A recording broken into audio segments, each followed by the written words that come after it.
All right, cool. We can probably get this started, huh, Rebecca? Cool. Um, yeah, so the big announcement today is Saga had a very successful raise. We raised 6.5 million at a 130 million valuation with a all-star list of investors. So I'll let Rebecca take it from here and add anything on top of that she'd like. Thank, excuse me. It's been a long night. Thanks.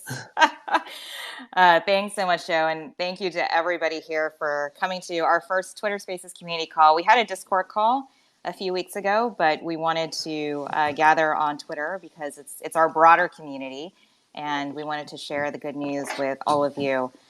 So we actually were thinking of announcing this last week, but because of all the craziness in the markets, we wanted to focus on just supporting the community and being there for people because a lot of people went through hard times.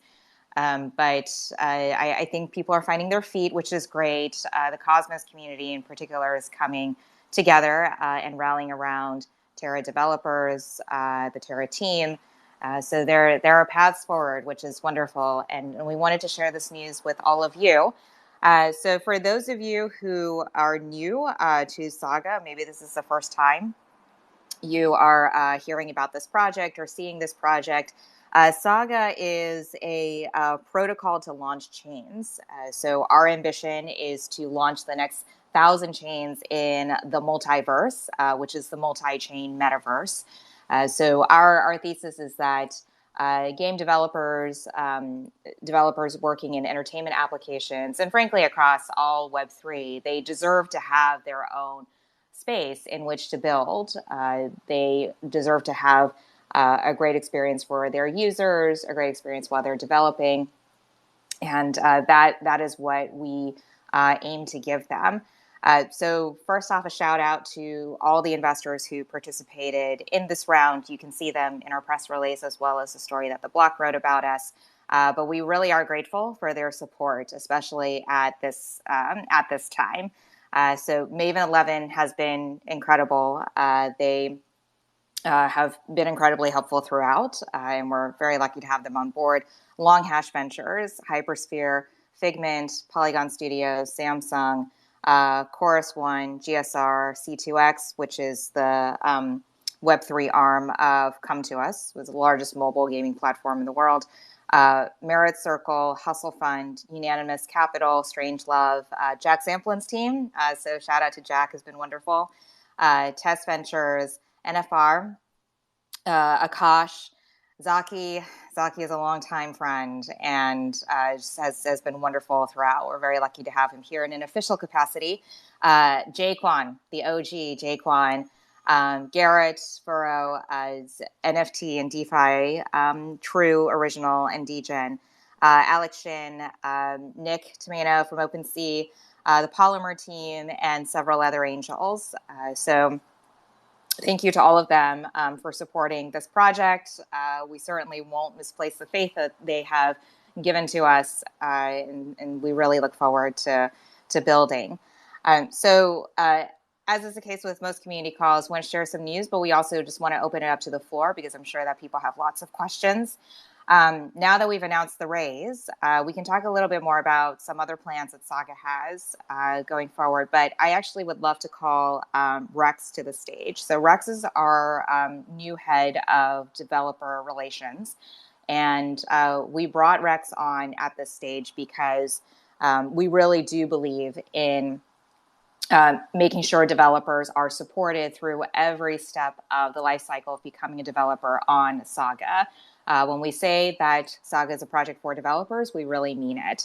Rex came to us from NVIDIA, ARM, and Intel, and just has a ton of experience supporting game devs getting onto new infrastructure.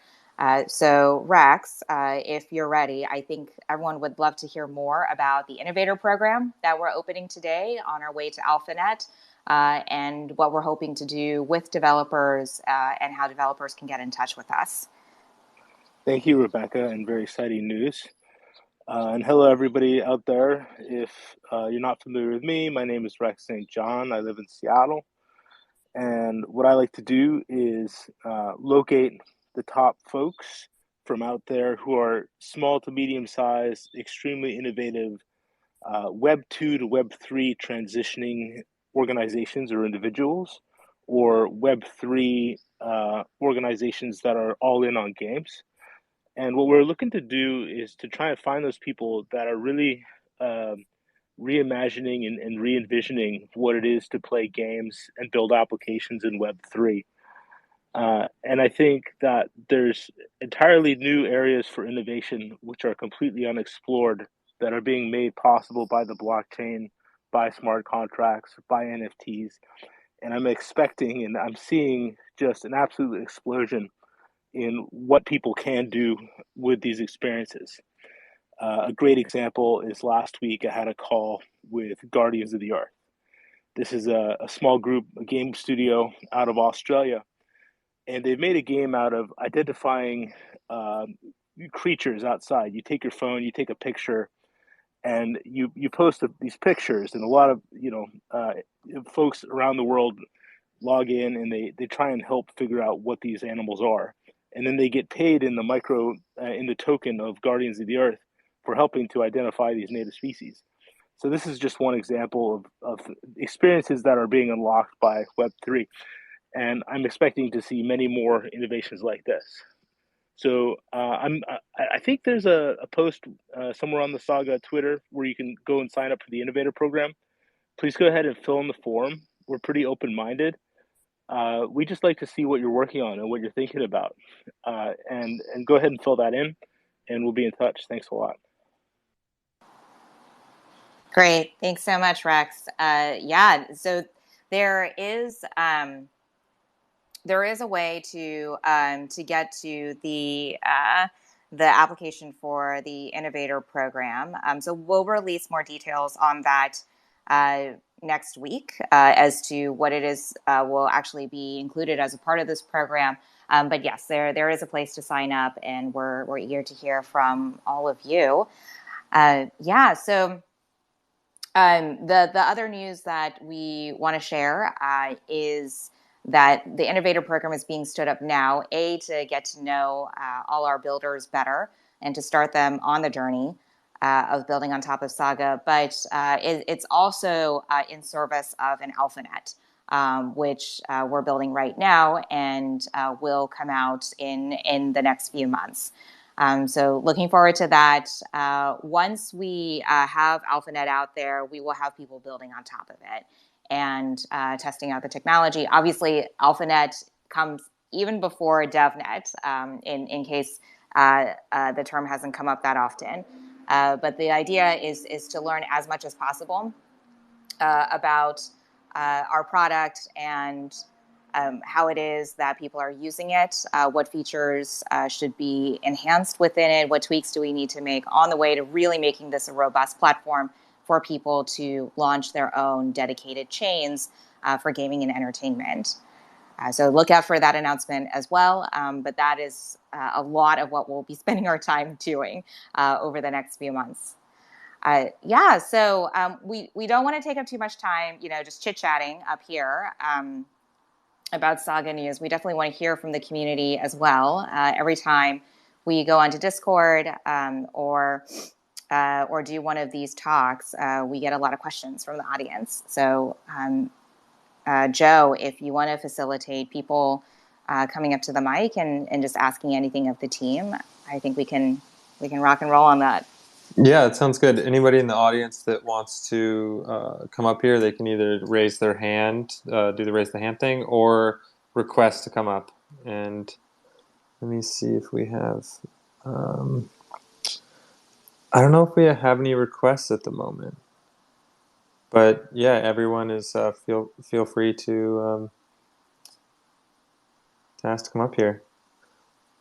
But I guess in the meantime, we could maybe go over a quick explanation of what Saga is, because not a lot of people fully understand it. We're still pretty new, so maybe run through that, and then that might raise some questions from people. So the reason why we're building Saga is the we believe in the multi-chain future, and that is being born today in the Cosmos. But there's it's notoriously difficult to launch your own chain in the Cosmos due to the need to get the validator set orchestrated and build proper tokenomics and incentives so your chain has security. And it also starts with a very low security level because it's just a proof of stake network and it's all based upon the value of your token. So our goal was to drop the hurdles to get into the Cosmos as low as possible and to hopefully drive the price of secure block space as low as possible as well. And that lends really well to Web3 and gaming, because for any successful game project, there's got to be very high transaction capabilities for the blockchain. And then there also needs to be interoperability for it to really uh, hit its final form. So that's kind of why we do what we do at Saga. We're trying to open up that the multi-chain ecosystem and sovereign chain life to as many people as possible. Thanks so much, Joe. That's absolutely right. We feel that developers deserve their own space, and we're trying to give developers that space in as easy and quick a manner as possible, so that they can be on their way to expand their communities, to get more users onto their applications, and for those applications to ultimately function at the highest performance level. Very cool. So. Let's talk a little bit about how we sit in the ecosystem, and I don't just mean within Cosmos and doing gaming and energy, and that was something that we get a lot of questions about. But that might also help you understand how it is that people would use Saga. So the main thing to keep in mind here is that we do not believe, unlike most layer ones, we do not believe in end users having to pay gas fees. We just don't. Of course, you need to have gas fees, otherwise no one gets compensated for running the network, and then it doesn't work. But our gas fees are charged to our partners and our dev teams. And they have a choice as to whether their end users get charged anything at all, but we don't make that choice for them. So how our token economics works is we will require a fee to keep your dedicated chain, which we're calling chainlets, alive. And everybody starts off with a free trial, but once you get some sort of traffic on your chainlet, you need to put up a fee in order to pay for that chainlet. And that fee is actually very, very similar to how you pay for cloud services. So it's based on a subscription model on your anticipated usage of the chainlet. And that's how we're able to compensate the validators for securing your chain. So that particular fee is denominated in Saga tokens for the moment. We can get more creative later, but for now, it's all Saga tokens. That's on the back end. And that fee is put up by, again, the dev team or a layer one or even a layer two that we're working with. And then on the front end, the dev team or the layer one can choose to not charge the end user, or they can choose to charge the end user in any token that is basically IBC compatible, which covers most classes of tokens out there.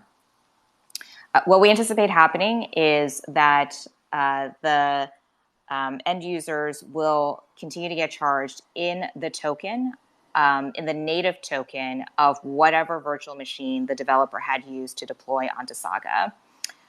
So for example, the first kind of virtual machine that we'll be supporting is the Ethereum virtual machine, because we know how popular it is with developers. In that case, the fees that the end users are paying is likely going to be in ETH. If we were to support a Juno VM, for instance, then the fees would be paid in Juno tokens. If we were to support WASM, perhaps the developer will choose to charge fees in Atom, so on and so forth. But it gives you an idea that we have separated front end from back end in our token economics. And the reason we did that is we recognize as a layer one that's really focused on infrastructure, we would need to find an easy path by which other teams, existing projects, as well as new projects, would be able to utilize this infrastructure. And given how important the token is in any sort of crypto project, we needed to be able to work with other people's token aspirations, how their token currently accrues value, and that's why we chose to structure it this way. But for those of you who are DeFi people, you're starting to understand how this can get very interesting, because the Saga protocol as a whole is going to be awash in all manner of tokens. So every chainlet that comes onto Saga presents a new opportunity for a new kind of token or more token diversification. So it's actually quite exciting. But yeah, a little bit of light on the token piece. Yeah, and it really opens up the kind of partnerships that we can make with Saga, and we can really partner with a project at any stage in the crypto lifecycle, from all the way as high as Ethereum to something as small as just a random chain in the cosmos. So we have our first request here, so I will let them on stage.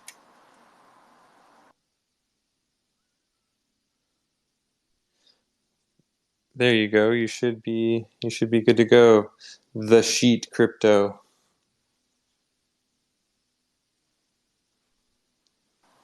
Did I think I might have lost it for a second. Sorry, I'm here. Hi, no. Oh, there you go. Can you hear me?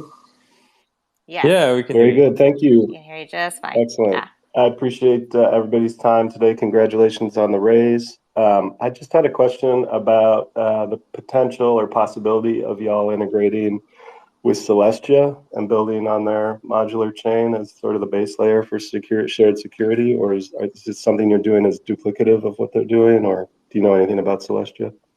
Thank you. Great. Thanks so much for that question. So we hear the name Celestia a lot. We're actually quite familiar with the team.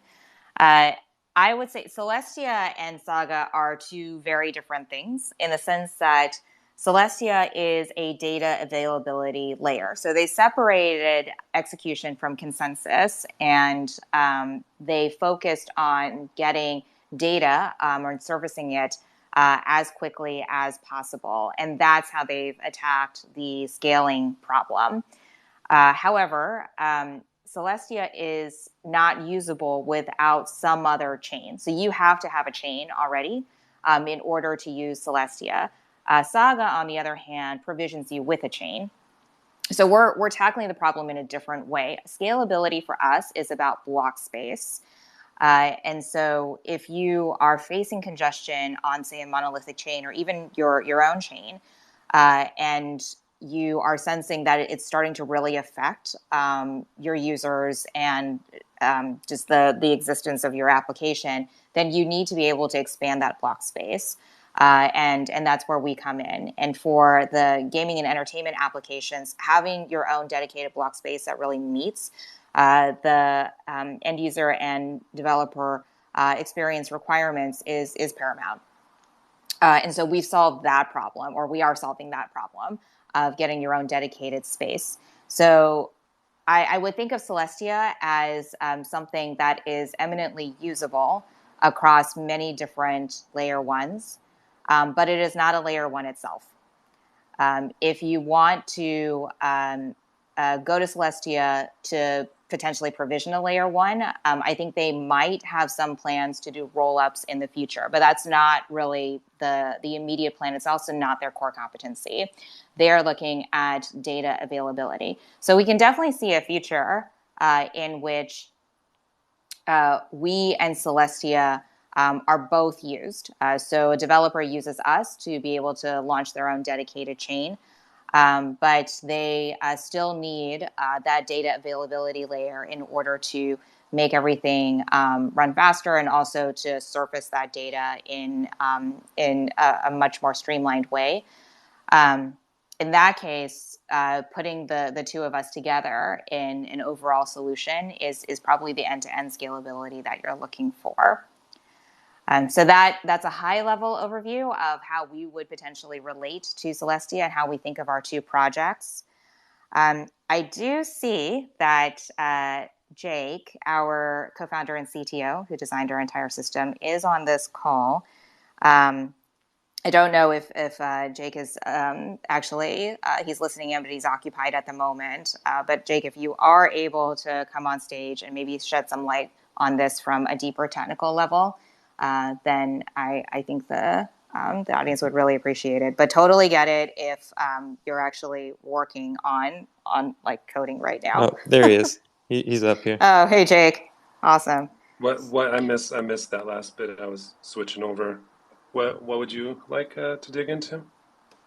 Oh, sorry about that, Jake. So we had a question about Celestia. Yeah. And yeah, so how does Celestia relate to our project? Yeah, let's start with that. How does Celestia relate to our project, and is it meant to be a sort of an alternative or a different version of what Saga is doing? Is it complementary? Yeah, how do they relate? Yeah, I mean they relate in a number of ways. I did catch your answer on this, Rebecca, and you're right. Like you cannot. It's not a full end-to-end solution. It's a layer. It's a modular layer that provides data. There's I think there'll be conventions and approaches as they get launched and up to speed in the community that form around launching on top of it, or using them to like I said, provide data. How we look at the problem we're solving versus the problem they're solving, we see ourselves as a full kind of end-to-end solution. We are built into modular chunks, and we're going to be working with the community and using the shared kind of technology in the space. But we're really kind of a completely integrated product where you could launch a chain. Anyone could launch a chain, no matter what stage of their project they're in. That's not really what Celestia is doing.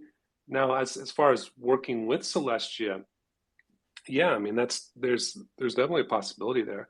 We have all these chains that are producing transactions, and they all have to order their kind of slice of transactions per their chain. Could we use Celestia to group that all together and put it on a singular chain? Yeah, I don't see why we couldn't. The only kind of counter thesis to some of the way we're thinking about the design of our system is that we do want to give everyone their own space. And with Celestia, I know it's very scalable, and they're using proof of data availability and some like subsampling approaches to make it super scalable, and I do believe in that. But part of our thesis is, like I said, to really give everyone their own space. So then the question becomes, how are we making trade-offs and putting transactions then on a shared Celestia space that is yet still scalable, but it does introduce another a layer, and it's a shared space, and then we have to figure out how to transact, because the transactions will cost something that's not in our native token. We'd have to design for it. But I mean, there's no ruling anything out. I mean, we do consider ourselves a platform that will mutate and change, and we want to work within the community, and that includes the community's technology and working with other projects to make what we're making, and ultimately at the end of the day launch more Cosmos chains, which I think Celestia and us rather both want to do. Yeah, just to add a little bit of extra flavor, I think Celestia is very much all in on the modular blockchain thesis. And if the modular blockchain thesis becomes true, then they will be one of the biggest winners. where Saga from the beginning has just had a full stack approach where we want to make things simpler. So we don't want to have to talk to these top level gaming studios and explain to them that they have to interact with 3 different chains and they have all these different modular layers with interdependencies between them. It's more like, hey,